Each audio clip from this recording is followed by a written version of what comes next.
Okay, in the previous video, I talked about cutting trades and the effect that that has on the average price. Now, in this video, I'm going to talk about adding trades and the effect that that has on the average price, particularly when you use stuff like position, weighting, or altering the grid distance. Now, before I do that, I just want to point out that if you don't have a tool like this one, you can't actually see the average price, okay? So I'm going to give you a solution for that. Now, obviously with this, it's very easy. Every time a trade opens or closes, it recalculates, and so you see it move. And it's very obvious whether or not you need a bigger or smaller retracement to get out, okay? So you would have all your trades down here in the terminal. You would literally just close one of them and then you would see it move. Or you would add a new trade and you would see it move, okay? So it's easy. Now, if you're doing it without the tool, the only two ways you can do it is one, you can do the maths. You can literally calculate your average pricing and work out the size of the retracement you need, how many pips you need to get out, or how many points you need. The other way is that you go on a demo account and you put a trade on and you let it go against you. And let's say we use this example, so it drops, what's this, 50, 100, 150, so 200 points, and you get 5 trades on, same lot size, same distance apart. And then you wait for that trade to finish. So you wait for the retracement and then you get out at break even. And you work out how far that was. So it retraced, in this case, 100 points. Then you need to catch another move. So you need to catch another 200 point trade with everything the same. And then this time you close one of the trades, okay? And you then see at what point did you get out, where was the average price, and you compare the two. Did you make it better or worse?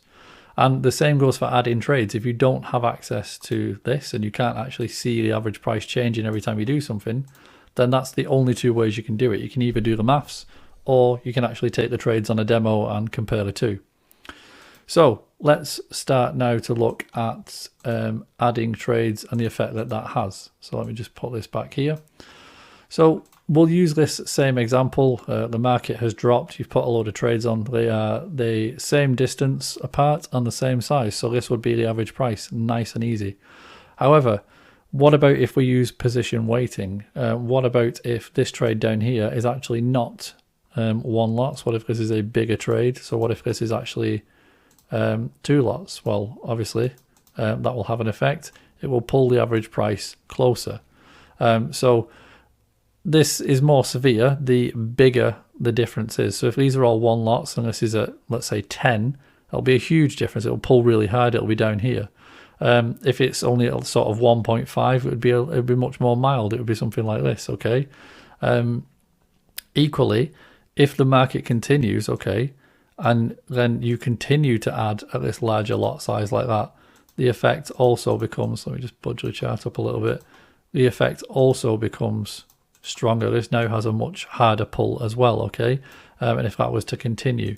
So that's the effect of adding larger trades. Now that's sometimes referred to as a multiplier, okay? So if these are all 1 lots and then this is 2, you've multiplied it by 2. And if you have some kind of multiplier sequence, so every free trade you multiply by 2 or by 3, or every other trade you multiply by whatever, that's one thing you can do. Another way is simply to add lots, and you can do it at sensible turning points. So if you look at the chart right now, for example, this is a 250 level. So this might be the first place that you consider adding a larger lot size because it's going to aid the recovery, okay? So this is a very simple idea of adding a larger position size to pull the average price down. Now then, let's have a look at something else you can do, so which has a similar effect, and that is to actually change the grid size. So what about if we did this? Let me just put this back here for a minute. What if for the first 3 trades you were 50 points apart, and then after that you went to being 10 points apart? And what that results in is having loads more trades. Now let's imagine that these are all still 1 lot trades. This one now, if I can grab it, is it going to let me grab it? Let's try again. There we go. So let's imagine that now these are all still 1 lots, but now we have more of them and they are closer together. Well, this actually has a very similar effect to just piling more lots on in one place, because this will now start to increase the rate at which this drops. It will pull it closer to the average price, simply because there's now more lots lower down, closer to the current price. So it has that same effect, okay, but it's more sort of measured. It doesn't create this instant pull when you put a big trade on down here. What happens is as more trades are triggered in, this starts to pull down harder and harder like that. So overall, it's very good at reducing the average price, which ultimately means that you need a smaller retracement to get out. So these are two different methods of adding trades. There's many more things that you could do. You could even combine this with the multiplier, okay, where as it's adding in more trades, it also at certain points starts to multiply. Let's try that again. It starts to multiply. Oh my god, third time lucky. Is it going to let me draw an arrow? There we go.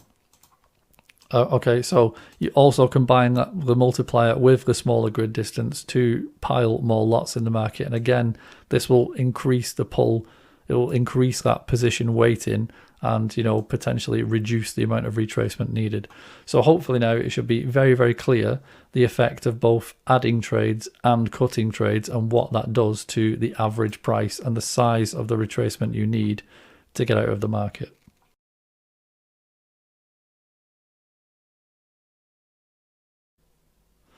Okay, in this video, I'm going to look at using tools to actually manage the trades. So the example I'm going to show you is obviously my little algo that I've made, Dash Plus. Now, you can go on MQL5 on the marketplace, and there are loads and loads of other sort of trading tools available, various prices, various sort of quality, shall we say.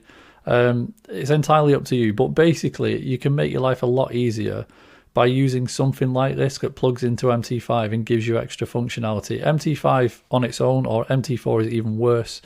Kind of what comes with the program itself is pretty basic. Like if you want to, you know, add a new order, this is what you've got to do it with. It's just not great. It's so much easier to just be able to sort of, you know, drag and drop, you know, do your pending orders, just move it wherever you want it, have it sort of lay everything out for you. It's so much quicker. It does all the maths for you. Awesome. Okay, so I'm just going to quickly give you some examples. So right now, so I'm a minimum lot size 0.1. I can have auto lot calculation if I want. If I want to do an amount in dollars or pounds, a risk, a percentage of my balance or equity, all of that can be done for me automatically by pressing this button, and it will just sort the risk out for me. I don't need to use risk calculator websites, anything like that. Let's do an example trade. So right now, look, I can choose to have a TP or a stop loss or whatever I want. So let's say I want a take profit of 50 points and I want to sell right now. So let me just change this to market. It'll go to the current market price. It's telling me that at my current risk, I will make a £5 profit. Okay, if I'm happy with this, I'll press OK. And I'm now in a trade. There you go. So that's a trade on. Now, you'll remember that I talked about there being a difference in price between TradingView and MT5. And what you need to do is whatever price you enter at an MT5, if you're on a 50-point grid, then you just add 50 points to where you got in, okay? And the same for Forex. If you're doing a 20-pip grid, you just make sure your trades are 20 pips apart. Now, in this case, I sort of added this tab for this reason exactly. I set that to enabled recovery. And what you can see is it's now showing me, look, where the next trade's at. It's also showing me the drawdown at each level. It's done for me. It's done it 50 points apart exactly. There's nothing for me to worry about. And also, if I don't want these to be 50 points apart, okay, I can just drag them. And you'll see that values are updating. And I can also see this in advance. So actually, if I decide to turn that off, so now there's no recovery trades, that's fine. I can limit them. I can say, okay, I want a maximum of 3 or 30 or whatever I want it to be, okay? I could even just say 1. It's really, really flexible. If I turn it on, in fact, let me just turn on this. This is the profit and loss lines. Let me scrunch this up a little. I can drag this out, okay, and it will show me what the drawdown is at any point on the chart, okay, as per the settings. So by default, it will only show 3 recovery lines at any one time. But what I can do is see what it would be if it went, let's say, 10 or even more. In fact, let me just turn up the max entries. And you can sort of see how that works. So I can pretty much see everything in advance with this. And as I said in a previous video, every time it triggers a trade, it will add it up. It will calculate the average price, and literally all of it is done for me. If at any point I want to step away, I can just come in here to the close tab and say, okay, if the profit or loss reaches whatever I want, turn these buttons on, and then it will just close it for me. Okay, so everything is literally done. I can also set alerts. I can set a price alert, so I can say, okay, alert me when it's getting, you know, close to the take profit. I could also set a time alert and say, okay, there's news coming out here, so alert me at this time. It's dead easy. Everything's done for you. So it's literally, it makes it set and forget. Now, you'll notice this little padlock symbol. If I believe that this level price is going to hit here, and this is where I want to exit, I can lock it to this level. You see, if I try and drag it, it won't let me. But what I could choose to do is say, actually, I don't want to lock it to a level, but I want a TP of 50 points from wherever the average price is. In that case, I just unlock it. So what will happen now is if price goes up and triggers in another trade, the average price, as you know, will change because we've added another trade. It will move higher. The TP will move higher with it. So it still needs a 50-point retracement to get out, but that 50 points is now not at this level. It's actually at a higher level in the market. So a little tool like this will solve many problems. Essentially, this is what I'm trying to get across, okay, is that it will make your trading life much easier. Another thing is that obviously if you're trading without a TP, so let's just remove the TP. Let's say for some reason you don't have a TP and it is triggered in multiple trades, instead of having to go to like view and toolbox and then clicking the little X on all of the trades individually, then you have the close buttons. You can close all of the sells, all of the buys, or simply all of the trades that are open on this pair, okay? It really is that simple, okay? And it's an instant close. So yeah, this has just been a quick sort of walkthrough of the tool that I've created. This is only really a fraction of the stuff that it can do. As I think I showed you in a previous video, what I can also do, it's currently loading the data. What I can also do, there we go, is have the news events shown on the chart. So I can say, okay, symbol currencies only, which will be US dollar on the Dow. And I can draw these events on the chart. Now, how many days do we want to show? Let's show a couple of days. And we'll put the moderate and the low events on as well. And here you can see, look, we've got a news event coming up shortly. There's 3 of them. If I click on that, and you can see what they are, okay? And we have another algo that kind of shows you the impact of each of those news events. So really, you can very quickly cover all of the bases, okay? With little tools like this, you can have everything that you need all within the trading platform.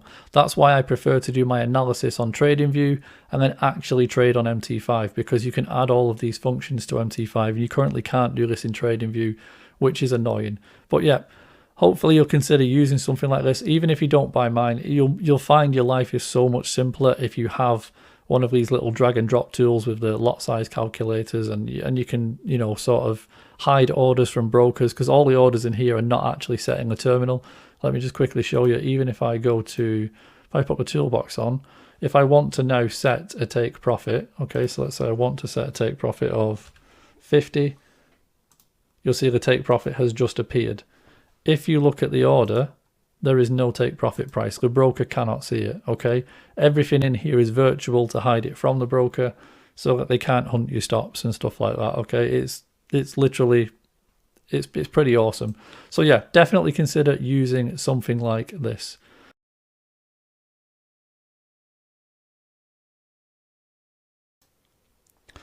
Welcome to the assignments section of the course. So in this section, I've got a couple of little exercises for you to try, and I strongly recommend that you do them because you'll find it very beneficial. So the first one, we're going to look at flipping a coin to choose the direction. Now what this does is it forces you to not use analysis and to rely entirely on the sort of recovery trades to actually get you out at a profit or a break even. So this exercise will show you that actually, even if your analysis is not great, you will still probably make money in 90% of cases, even when you get it wrong. Then we're going to look at building your grid. Okay, so this is for each instrument. I'm just going to quickly walk you through how to do that. And then you need to actually go away and build your grid on the instruments you intend to trade. Finally, we're going to look at predicting direction. Now, this is an exercise for you to use any kind of analysis you want, whatever your favorite strategy is at the moment, and see how often you are actually right in predicting the direction. I think you're going to be very surprised at the results that you get. So I'll see you in the next lesson.